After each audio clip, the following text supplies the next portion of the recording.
ሰላም ጤና ይስጥልን አድማጭ ተመልካቾቻችን ታህሳስ 10 2018 ዓ.ም ዕለታዊ መረጃዎችና ዘገባዎችን ይዤ መጥቻለሁ። መረጃና ዘገባዎችን እየተከታተላችሁ አብራችሁ እንድትቆዩ ነው በአክብሮት የምጋብዛችሁ። በዚህ ሰዓት የተለያዩ መረጃዎችን የምትሰሙ ይሆናል። እንግዲህ በዚህ ሰዓት ከምትሰሟቸው መረጃዎች መካከል የእነ ሽመልስ አብዲሳን ጥምር ፕሮጀክቶች የተመለከተ መረጃ ወደ እናንተ አደርሳችኋለሁ።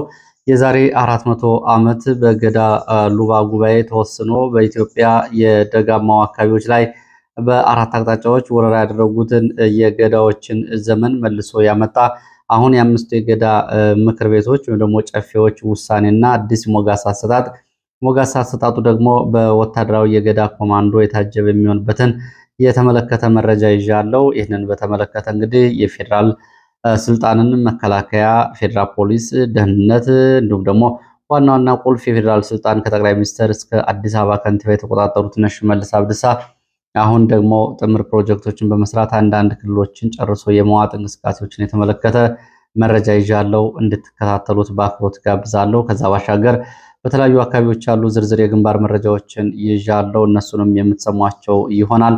በኢትዮጵያና ሱዳን ድንበር አካባቢ ባለፈው ሳምንት በሁለት ዙር መጠነ ሰፊ ዘመቻና እንቅስቃሴ አድርጎ የነበረው መከላከያ፣ ሰላም አስከባሪ፣ ሚሊሻና አድማ ብተና አሁን አካባቢዎቹ ጋር በተያያዘ አዳዲስ መረጃዎች ይዣለሁ። እሱንም የማደርሳችሁ ይሆናል። እየተከታተላችሁ አብራችሁ እንድትቆዩ ነው በአክብሮት የምጋብዛችሁ። በተለይ እንግዲህ የነ ሽመልስ የአዲስ የወረራ ዕቅድና ሞጋሳን በተመለከተ ከዚህ ከመረጃ ምንጮች የተጠናቀረው መረጃ እንድትከታተሉና አጠቃላይ የፖለቲካ ሁኔታው በተለይ በሰሜን ኢትዮጵያ ያለውን ሁኔታ ውጥረቱን ተከትሎ ድምፃቸውን አጥፍተው በተለያዩ አካባቢዎች እየሰሩት ያለው ስራ ምንድን ነው? አዲስ አበባን ጨምሮ በተለያዩ የሀገሪቱ አካባቢዎች በሚገኙ በተለይ እንደ አናሳ በሚባሉ የህዝብ ቁጥር ያላቸው ክልሎች ላይ የሚያደርጓቸው ፖለቲካዊ ጫናዎች ምንድን ናቸው የሚለውን በደንብ የሚያሳይ ነው። ሰሜን ኢትዮጵያ እርስ በርሱ አበላልተነዋል በሚልና እንደዚሁ ደግሞ ዳግም እንዳይነሳና ሰሜን ጠል የሚባል ፖለቲካና ተገባበር ለዚህ ኃይል ስብሰባ እንግዲህ ከሃይማኖት ቡድንም ከጎሳዎችም ኃይል በመሰብሰብ ይህንን እያደረጉ ያሉትና ሰሜን ኢትዮጵያ በጦርነት ውስጥ ቢዚ ሆኖ ወይም ደግሞ በዚህ ስራ ተወጥሮና በጦርነት ተቀፍድዶ በቀውስ ውስጥ እንዲቆይ በማድረግ ለነሱ የፖለቲካ ምቹ ሁኔታዎችን መፍጠርን በተመለከተ እንግዲህ ፊት ለፊት ከሚታዩት ጉዳዮች ባሻገር ሌሎች ምንድን ናቸው? ይህንን የፖለቲካ ኢምፓየር ለዘመናት ለመመስረት የኩሽ ፖለቲካ እንዲሁ ደግሞ የኩሽ ሀገረ መንግስት ግንባታዎችን ለማድረግ በሚል ሌሎቹ እርስ በርስ የሚከፍሉት ዋጋም ከዚህ ጋር ምንድነው ሂሳቡና ትርፉ የሚለው አብሮ የሚነሳ ጉዳይ ነው እና ሽመልስ አስበውበት የኢምፓየራቸውን ተግባራዊ ለማድረግ ነው እየሰሩ ያሉት። ሌላው ግን እነ ተመስገን ጥሩነህ ግን የእነ ሽመልስ ተከታዮች ነው የሚያደርጉት።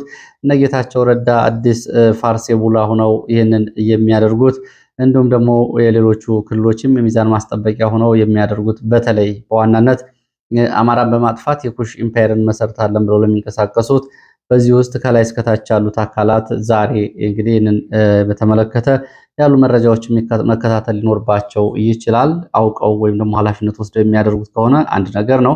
በግንዛቤ ጥረት ነው። ትናንትና ህወሓት በማዕከላዊ መንግስቱን ተቆጣጥሮ ሳለ ራስ ደጀን ተራራንም እንዲሁም ደግሞ የሰሜን ብሔራዊ ፓርክን ጨምሮ እስከ አባይ ግድብ ድረስ ካርታ ሰርቷል። ዓላማቸው እሱ ነው ተብሎ በወቅቱ በጋዜጦችም እንዲሁም ደግሞ በመጽሔቶች ጽሁፎችን ስናወጣ ብዙ ካድሬዎች በወቅቱ ታማኝ የነበሩ የህወሓት እንግዲህ አባል ድርጅት የኢህአዴግ ታማኞች በወቅቱ ይሟገቱ ነበረ።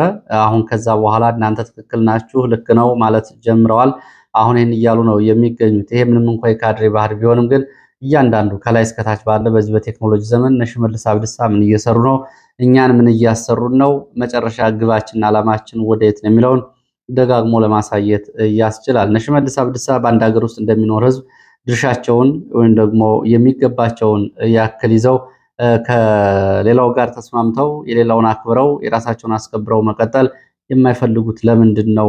በተለይ ሰሜን ጠልነት የፖለቲካ መዋቅር ሆኖ ከፖለቲካ ባሻገር በተለይ የአብይ አህመድን የፖለቲካ ሚዛን ለማስጠበቅ የተለያዩ ቡድኖች ድጋፍ እያደረጉ ከነዚህ ውስጥ ደግሞ እንግዲህ አንዳንድ ቤተክርስቲያኖች ጭምር ሳይቀር በዋናነት ኢትዮጵያ ኦርቶዶክስ ተዋሕዶ ቤተክርስቲያን መዋቅርንም ጨምሮ እንግዲህ ብዙዎቹ ትግል እያደረጉ ቢሆንም በዚህ ውስጥ ያሉትና በተለይ ሰሜን ኢትዮጵያን የታሪካዊ እንዲሁም ደግሞ ነባር ሁኔታዎች እንዲፈርሱ ስምሪት ጭምር የተሰጣቸው የፖሊስ የደህንነት ከለላ የሚደረግላቸው ከአሁን በፊት ቀና ብለው ለመናገር የማይችሉ የነበሩት በወጉ ታሪክና ህዝብን ታሪክና አገርን አጣቅሰው መናገር የማይችሉ ፓስተሮች ጭምር እየተናገሩ ያሉት ጉዳይ ይሄ እንግዲህ ወድቆ አግኝተነዋል፣ ሰሜንን እንበትናለን፣ ሰሜንን እናዳክማለን የሚል የፕሮጀክቱ አካል ነው። ለማንኛውም በዚህ በኩል ያለውን ጉዳይ በተመለከተ የጋምቤላ ክልልን ጉዳይ መነሻ በማድረግ መረጃውን ወደ እናንተ አደርሳለሁ። ጋምቤላ ክልል ያለው ጉዳይ እንግዲህ ያው ውስብስብ ጉዳይ ነው። በዚህ በጋምቤላ የኒዮር፣ የአኝዋክ፣ የኮሞ፣ የመዠንገርና ሌሎች እንግዲህ 5 በክልሉ ነባር እያሉ ራሳቸውን የሚጠሩ ብሔረሰቦች ያሉ ሲሆን በዚህ ውስጥ በተለይ በኒዮርና በአኝዋክ መካከል ያለው የቆየ ሽኩቻ ይታወቃል። አሁን አንዱን በመደገፍ የኦህዴድ ፖለቲካ ምን እየሰራ ነው የሚለው አብሮ እዚህ ላይ የሚታይ ይሆናል። የአኝዋክና ኒዮር ሁለቱ ብሔረሰቦች መካከል ያለው ውስጣዊ ግጭት እየተባባሰ ነው የሚገኘው። አኝዋኮች ኒዮሮች ለቀው እንዲወጡ የሚል ፍላጎትና ይህንን መሰረት ያደረገ እንቅስቃሴ ነው እያደረጉ ያሉት። ይሄ የፖለቲካ ቅስቀሳና ፕሮፓጋንዳ በጸጥታ ኃይልም በፖለቲካ ኃይሉም በክልሉ እንግዲህ ባለው ውስጥ በተግባራዊ እየተደረገ ነው። ከዚህ በመነሳት የኒዮር ጎሳዎች ደግሞ ትልቅ ቅሬታ ውስጥ አላቸው። እኛ ማንም እየጠበቀን ማንም እየተከላከለን አይደለም በሚል እስከ ደቡብ ሱዳን ድረስ በወጡ የታጣቂና የጎሳ አደረጃጀት እንደዚሁ ለዚህን ኃይል ለመመከት እንቅስቃሴ እያደረጉ እንደሆነ የሚያሳዩ መረጃዎች አሉ። ጉዳዩ ተዛማጅ የሚያደርገውና ወደ ጎረቤት ሀገራትም ጭምር ጣጣው የሚሻገር መሆኑን ይሄ ያሳያል። ኒዮር ሞትና ደም እንደ ህዝብ አልተቆጠረም የሚል ቁጣ ተባብሶ ቀጥሏል በኒዮሮች በኩል። በዚህ ምክንያት እንግዲህ ራሳችን ለመከላከል በሚል የሚያደርጉት እንቅስቃሴ በአኝዋክ ተወላጆች ላይም እንደዚሁ ያጸፋ ጉዳት ተብሎ ጉዳት እየደረሰ ነው። አኝዋኮቹ ኒዮሮቹ ከደቡብ ሱዳን በየጊዜው አዲስ ኃይል እያመጡ እያሰፈሩ ነው። ተፈናቃይ በሚልና በስደት ስም ካምፖች ይዘው ወረው ጋምቤላን እየዋጡ ነው የሚል ቅሬታዎች አሏቸው። ከዚህ ጋር በተያያዘ ትላንትና መሻሹን የአኝዋክ ብሔር የሆኑ ታጣቂዎች በብሔር ብሔረሰብ ተብሎ ቢጠራው በዩኒቨርሲቲው በኩል ታጥቀው ወደ ጋምቤላ ከተማ መግባታቸው ተገልጿል። ይህን ውጥረት ተከትሎ እንግዲህ መከላከያና ፌዴራል ፖሊስ የጋምቤላ ከተማን ጸጥታ እየተቆጣጠረ ቢሆንም አሁንም ውጥረቱ አልረገበም። እንቅስቃሴዎች እንደቆሙ ናቸው። ከዚህ ጋር በተያያዘ እንግዲህ የኦህዴድስ እጅ ምን ይመስላል ከሚለው ጋር በተያያዘ የወጣው መረጃ ወደ እናንተ አደርሳለሁ። ከጋምቤላ ግጭት ጀርባ የኦህዴድ ፖለቲካና አካባቢውን የመቆጣጠር ጉዳይ ምን ይመስላል በሚለው የአኝዋክ ጎሳዎች የሰለገን ቦረና ጎሳ አባላት ናቸው የሚል ፕሮፓጋንዳ በኦህዴድ ቤት ተጀምሯል። ይህም እንዲሰሙ ተደርጓል። እስከ ፕሬዚዳንቷ ድረስ ነው እንግዲህ የሰላገን ቦረና ጎሳ አባላት ናቸው የሚል ነው። ድሮ ሞጋሳ ተሰጥቷቸዋል። አሁን እነሱ ባላባቶች ናቸው። የነሱ ጥላት የሆኑ ለቀው ሊወጡ ይችላሉ። በተዘዋዋሪ እነሱን አሁን መደገፍ ያስፈልጋል።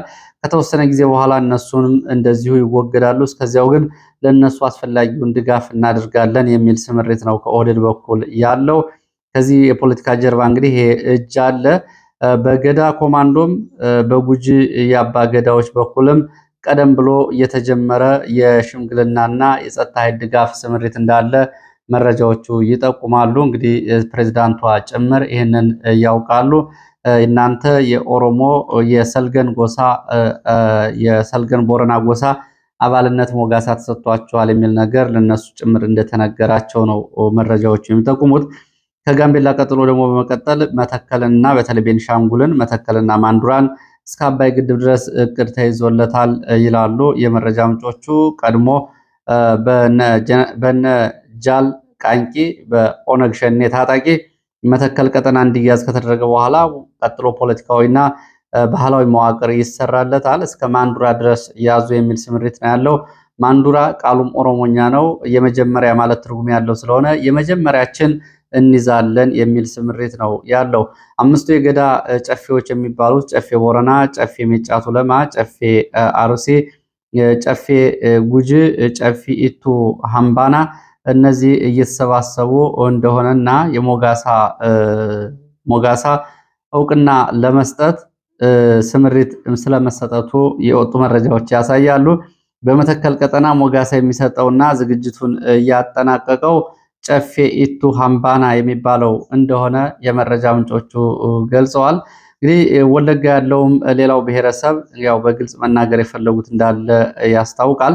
ወለጋ ያለውም ሌላው ብሔረሰብ እንደዚሁ አርፎ መቀመጥ ከፈለገ የሞጋሳ ማረግ በሞጋሳነት ኦሮሞነት ሊቀበል ይችላል። ቀደምት የወለጋ ሰዎች ቀደምትም ኦሮሞ አልነበሩም። በሞጋሳ በተለይ በሜጫና ቱለማ ሞጋሳ ሰጭነት ነው ኦሮሞነትን የተቀበሉት። አሁንም በአካባቢው የሚተኩሱ የሚመጠብጡ ተረጋግተው እንዲኖሩ በሞጋሳ ኦሮሞን መቀበል አለባቸው የሚል እንግዲህ በጨፌው በኩል ያለ እንቅስቃሴ ነው። አምስቱ ገዳዎች የፖለቲካ ድጋፍ የገዳ ኮማንዶ ስምሪት በሚሰጥባቸው ጅፋው ተብሎ በሚጠራው እንግዲህ የህግ አተገባበራቸው ናቸው። ጃፋ ተብሎ በሚጠራው አማካኝነት ተግባራዊነታቸውን እነ ሽመልስ የሚከታተል የበጀት የሰው ኃይል ስምሪት አድርገውላቸዋል። ይህም ቡድን ተቋቁሟል። ሌላውን እንግዲህ ማንነት በመንጠቅ ሞጋሳን ለመስጠት በዚህ ዘመን ይሄንን የማይቀበል ካለ የገዳ ኮማንዶ ስምሪት ይወስዳል። የሚቀበል ካለ በገዳዎቹ በኩል ደግሞ ኦሮሞነትን ይቀበላል። የራሱን ማንነት አውጥቶ ይጥላል ነው የተባለው። ይህንን ያልተቀበለ ግን ሊኖር አይችልም የሚል ስምሪት ተሰጥቷል። አዲስ አበባን ጨምሮ በተለያዩ አካባቢዎች የአምስቱ ጨፌ አባገዳዎች ቢሮዎችና መዋቅሮች በሰው ኃይልና በበጀት የተደራጀ አወቃቀርና እገዛ እንዲደረግላቸው በጀትና የሰው ኃይል ድልድል መሰራቱን የወጡ መረጃዎች ያሳያሉ። ይህ እንግዲህ ከፊል መረጃው ነው። ወደፊት ዝርዝር መረጃዎች ይወጣሉ። ባህላዊ አደረጃጀቶች የተባሉትን እነዚህ አባገዳዎችንና ጨፌዎችን ማደራጀት በኦሮሚያ ክልል ውስጥ ይገኛሉ ያሏቸውን ሰዎች እንዲሁም ደግሞ ከኦሮሚያ ክልል ውስጥ እንደ አማራ ክልል እንዲሁም ደግሞ ቤንሻንጉልና ጋምቤላ ያሉትን የሞጋሳ በመስጠት ኦሮሞነት እንዲቀበሉ ይደረጋል ነው። ከዚህ ከሰሞኑ ካኝዋክ እንቅስቃሴ ጋር በግልጽ በዚህ መንገድ ጀርባ አሉበት የሚል መረጃ ወጥቷል። ወደ አርሲ የሚወስደን መረጃ ላስከትል። በአርሲም እንደገና በክርስቲያኖች ላይ የሚደረገው ጭፍጨፋ እንዲሁም ደግሞ እገታ ተጠናክሮ ቀጥሏል። ትናንት ታኅሳስ 9 2018 ዓ.ም ከአርሲ ሮቤ ከተማ ወጣ ብሎ በሚገኝ ኪያ ተብሎ በሚጠራ ቦታ በእርሻ ስራ ላይ የነበሩ 5 ክርስቲያኖች ታፍነው ተወስደዋል። እስካሁን ድረስ ያሉበት አልታወቀም። ቤተሰቦቻቸው ጭንቀት ላይ ናቸው። ከነዚህ 3ቱ የአንድ ቤተሰብ አባላት ናቸው። ነጋሽ ማሞ፣ አምዴ ማሞ፣ ፈጠነ ማሞ የአንድ ቤተሰብ የማሞ ልጆች ናቸው። ዘየደ ውድነህ፣ ዮሐንስ ሰለሞን እነዚህ ደግሞ አብረው በእርሻ ስራ ላይ የተገኙ ናቸው። አሁን በታጣቂዎቹ ታግተው ተወስደዋል። የት እንዳሉ አልታወቀም። በጅማ ዞንም እንደዚሁ በጌራ ወረዳ በአማራ ተወላጆች ላይ የሚደረገው ስርዓትና ግፍ አሁንም ተጠናክሮ ቀጥሏል። ዛሬም ተጨማሪ 8 ሰዎች ሌሊቱን ተወስደው ታስረዋል። እነዚህ የታሰሩ ሰዎች ሴቶች መሆናቸውን የታወቀው ሽብሬ ዳምጤ፣ ዘቢባ መርከብ፣ አንድሌ ዋለ፣ አለምነሽ ሰውነት የ2 ዓመት ህፃን ልጅ ቤት ጥላ ነው ወስዳ የታሰረችው። እንዲሁም ደግሞ ወርቄ ባየን ጨምሮ 95 ሰዎች ታስረዋል። ቀሳውስት፣ ሽማግሌዎች፣ አሮጊቶች፣ እናቶች ይገኙበታል ነው እየተባለው። እዚህ አካባቢ ያለው ጉዳይ እስካሁን ትኩረት አልተሰጠውም። በጅማ ዞን ጌራ ወረዳ ዋላ ቀበሌ ተብሎ የሚጠራው ነው ይሄ እየሆነ ያለው። ወደ ሌሎች መረጃዎች እቀጥላለሁ። ወደ ሌሎች መረጃዎች ሲሄድ እንግዲህ የፋኖን የግንባር ውሎች የተመለከቱ መረጃዎች ነው የማገኘው። እነሱን አደርሳለሁ። በደቡብ ጎንደር እስቴ መካነ ኢየሱስ ትላንትና ምሽት ድረስ በቡድን መሳሪያ በመታገዝ የተደረገው ውጊያ ዛሬ ሙሉ በሙሉ ቆሟል። ፋኖ ከተማውን ለቆ ወጥቷል። ለዘመቻ መካነ ኢየሱስ ወደ ተለያዩ አቅጣጫዎች የወጣው የመከላከያ የአድማ ብተናና የሚሊሻ ኃይል እንደዚሁ አመሻሹን ተመልሷል። ትላንትና ውጊያ ነበረ። የደረሰው ጉዳት በዝርዝር ለማወቅ አልተቻለም። አስከሬኖች ሲነሱ ተመልክተናል ብለዋል የከተማዋ የዓይን እማኞች። ይህንን በተመለከተ ከዚህ ጋር በተያያዘ አጠቃላይ ጉዳት ደርሷል የሚለውን በተመለከተ ደግሞ በፋኖ በኩል የወጣ መረጃ አለ።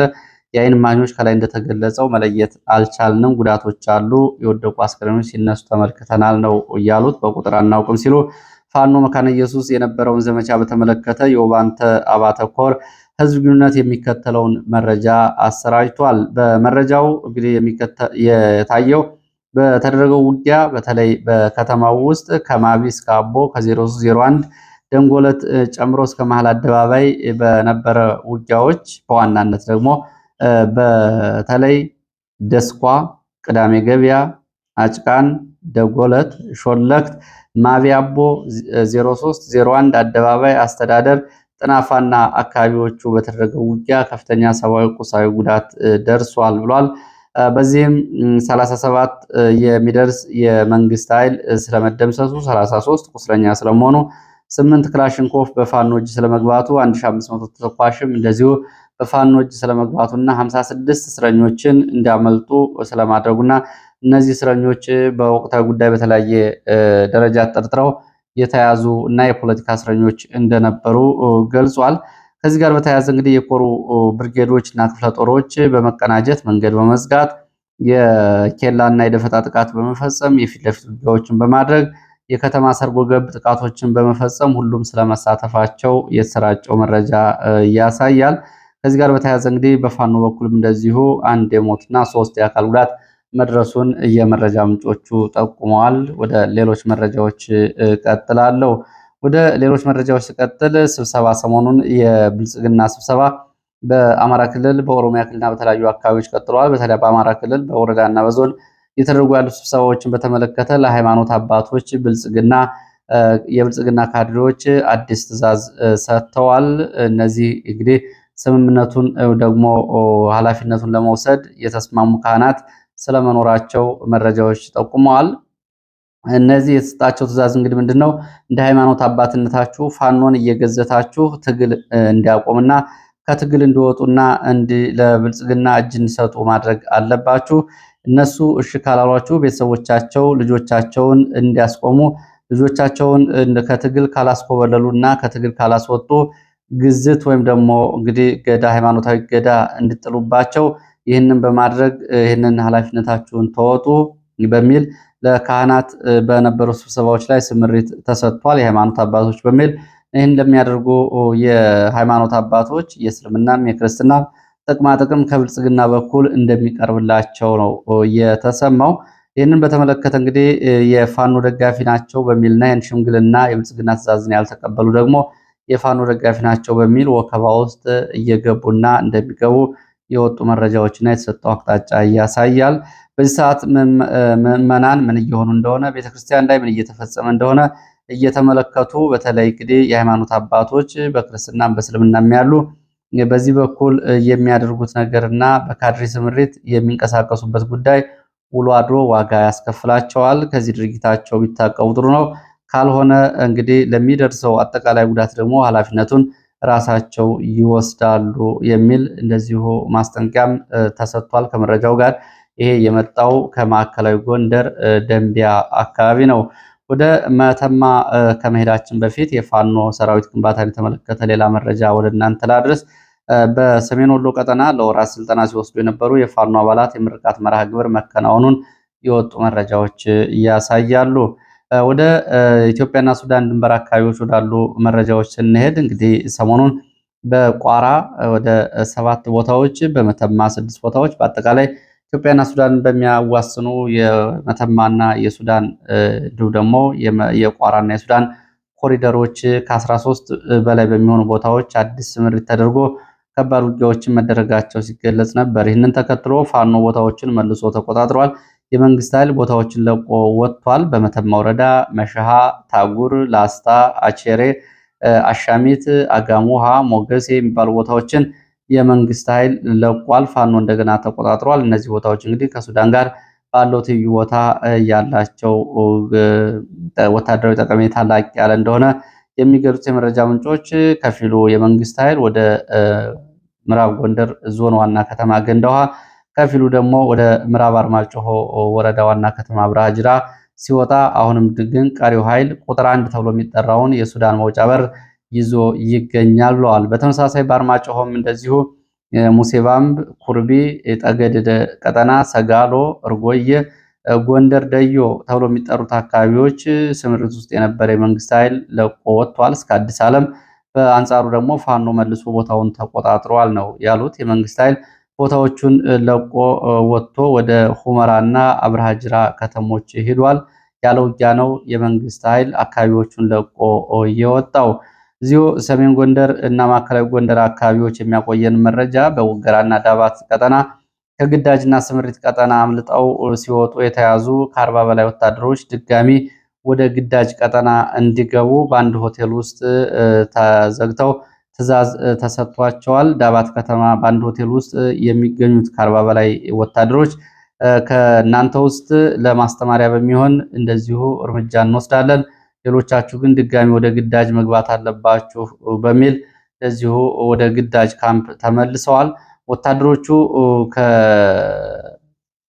ከደቡብና ከሌሎቹ የኢትዮጵያ አካባቢዎች የመጡና በአንጻሩ እንግዲህ አማርኛ ሁለተኛ ቋንቋቸው እንደሆነ ያስታውቃል የሚሉት የመረጃ ምንጮች ወደ ግንባር እና ወደ ጦርነት ወደ ስልጠና ማዕከላት ተገደው የገቡና ያለ ፈቃዳቸው የወጡ መሆናቸውን ነው የሚናገሩት። በተለያዩ ግንባሮች እንግዲህ በየቀኑ ከግዳጅ ቀጠና የሚጠፉ ወታደሮች የሚሰማው መረጃ ውጊያ ሰልችቶናል የሚልና በዚህ መንገድ ከግዳጅ ቀጠና መውጣት እንፈልጋለን የሚል እንደሆነ መረጃው ያሳያል። በአንድ ቀጠና በተመሳሳይ ጊዜ ከ40 በላይ ሰራዊት ሲያዝ ይሄ ከፍተኛው ቁጥር እንደሆነ መረጃው ያሳያል። ወደ ሌሎች መረጃዎች ስንሄድ ወደ አባይን ፖለቲካ የተመለከተ መረጃ ነው የማደርሳችሁ። የአባይን ፖለቲካ የተመለከተው መረጃ እንግዲህ የአባይ ፖለቲካ ከዕለት ወደ ዕለት መነጋገሪያ ሆኗል። የጀነራል አልሲሲ እና የግብፁ ፕሬዝዳንት ማለት ነው ጀነራል አልቡርሃን የሱዳን ብሔራዊ ጦር አዛዥ ሁለቱ ትላንትና ሐሙስ በካይሮ መገናኘታቸውን የግብፅ ሚዲያዎች ዘግበዋል። ሁለቱ ጀነራሎች በግብፅ ካይሮ በተገናኙበት ጊዜ አባይን በተመለከተ የጋራ የደህንነት ጥበቃ ለማድረግና አስፈላጊውን ዝግጅት ለማድረግ መስማማታቸውንና በዚህ ላይ ሁለቱም ወጥ የሆነ አቋም ስለማሳየታቸው በዚህ ላይ ስለመነጋገራቸው ዘገባዎቹ አሳይተዋል። አልሲሲና አልቡርሃን ከመነሻው ጀምሮ ኢትዮጵያ የተገበረችውን የውሃ ሙሌት ስንቃወም ቆይተናል። የጋራ ደህንነትና ጥበቃ የሚያስፈልገውን ጉዳይ ኢትዮጵያ ብቻዋን አድርጋለች። አሁን በአስቸኳይ ኢትዮጵያ አስገዳጅ የሆነ ውል ካልፈረመች ቀጣዩን እርምጃ እንወስዳለን የሚል ነው እንግዲህ እንደ ግብፅ ሚዲያዎች ዘገባ። ይህንን ጉዳይ እንግዲህ ከተለያዩ ነጥቦች ጋር ስናገናኘው ግብፅ አሁን ሱዳን የኢትዮጵያን መንግስት የሚዋጉ ታጣቂዎችን እየደገፈች ነው የምትገኘው። የድሮን ስልጠና የሚያደርጉበትን ወታደራዊ ስልጠና የሚወስዱባቸውን ቦታዎች በመስጠት ጭምር ለህወሓት እያደረገችው ያለችው ማሳያ ነው።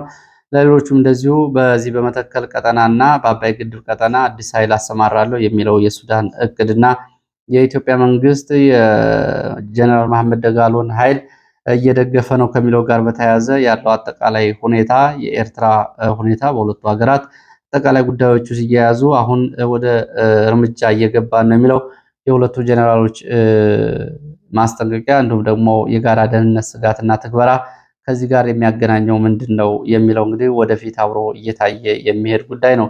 ለዚህ ሰዓት ከተለያዩ አካባቢዎች ማሰባሰብ ያስኳቸው መረጃዎች እነዚህ እንደሚመስሉ ስለተከታተላችሁ በእጅጉ አመሰግናለሁ። እንግዲህ በተለይ በዚህ ዛሬ ሞጋሳን በተመለከተና አዲስ የሞጋሳ ማዕረግ ለመስጠትና ሌሎች ማንነት ለማስጣል የሚደረገውን እንቅስቃሴ በተመለከተ ወደ ኋላ ሄዳችሁ ያሉ የታሪክ ሰነዶችን ልታነቡ ትችላላችሁ። በዚህ በተለይ የይልማም ድሬሳን መጽሐፍ እንዲሁም ደግሞ እነ ተክለ ጻድቅ መኩሪያ መጽሐፍ በኋላ እነ ፕሮፌሰር ስረገው ሀብለስላሴ መጽሐፍ ቅርብ ጊዜ ደግሞ ከታተሙት ውስጥ በረራ ቀዳሚት አዲስ አበባ የሚለውን የዶክተር ሀብታሙ መንግስቴን ጨምሮ ሌሎች መጽሐፎችን ልታነቡ ትችላላችሁ። ከዚህ ጋር በተያያዘ አሁን በ21ኛው ክፍለ ዘመን እንግዲህ በሞጋሳና በፈቃደኝነት በገዳ እንዲሁም ደግሞ በግዳጅ በኃይልም ቢሆን እናደርጋለን እያሉ ነው የሚገኙት። ከዚህ አንጻር ያለው አጠቃላይ የኢትዮጵያ ሁኔታ ወደየት እየሄደ ነው ለሚለው እንግዲህ ማሳያ የሚሆኑ መረጃዎች ናቸው ያቀረብኳቸው። በሌላ ተመሳሳይ መርሃ ግብር እስከምንገናኝ ድረስ መልካም ጊዜ